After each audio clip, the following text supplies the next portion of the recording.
Dans l'étonnement et l'émerveillement de ce dévoilement, de ce mystère révélé, nous devons être clairs quant à sa nature et sa signification exacte.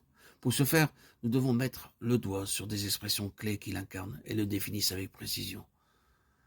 Nous avons trouvé la déclaration qui indique l'issue finale et parfaite. Elle se trouve dans Éphésiens 1, verset 10.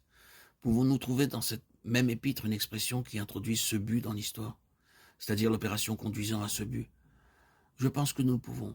C'est un fragment qui se trouve dans la section qui va du verset 13 au verset 22 du chapitre 2, un seul homme nouveau. Toute cette section est un élargissement de ce fragment et elle devrait être lue soigneusement comme telle.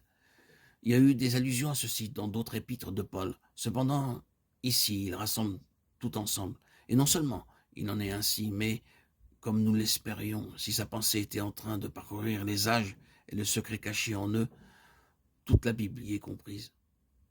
Quant aux autres allusions, nous avons des exemples classiques et impressionnants comme Romains 5, du verset 12 au verset 19.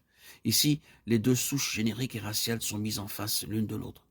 Le seul homme Adam et le seul homme Christ. Et le contexte montre ce que chacun représente. Un autre exemple formidable se trouve dans ce chapitre qui projette une lumière étonnante. 1 Corinthiens 15, c'est au verset 45.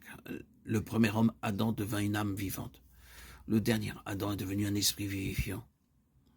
Voyez le contexte immédiat.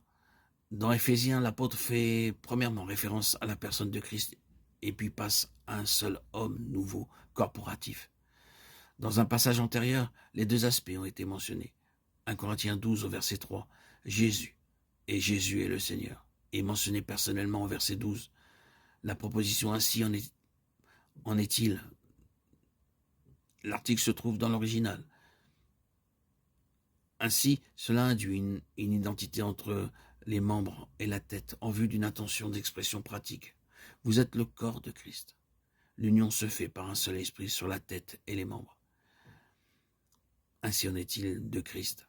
Si c'est dans les Éphésiens que ce seul homme nouveau est pleinement révélé.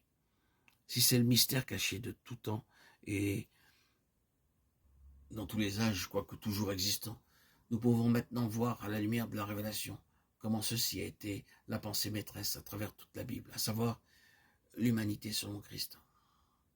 Au commencement, Dieu a dit, faisons l'homme. L'homme, le psalmiste s'est écrié, qu'est-ce que l'homme? L'homme. Dans l'incarnation, la désignation favorite de Christ à propos de lui-même était le Fils de l'homme. Dans la rédemption, il y a un seul médiateur entre Dieu et les hommes, Jésus-Christ, homme, 1 Timothée 2,5. Dans la reconstitution, il y a le modèle, le second homme, 1 Corinthiens 15, 47. Dans l'exaltation et la gloire, la question du psalmiste trouve sa réponse en Jésus. Qu'est-ce que l'homme? Psaume 8, 5, Hébreux 2, 6. Dans la consommation, il y a un seul homme nouveau. L'homme, dans l'Ancien Testament, il y a des personnes qui annoncent cela. Adam était la figure de celui qui devait venir. Romains 5, 14. Et cet homme, Moïse, Nombre 12, 3.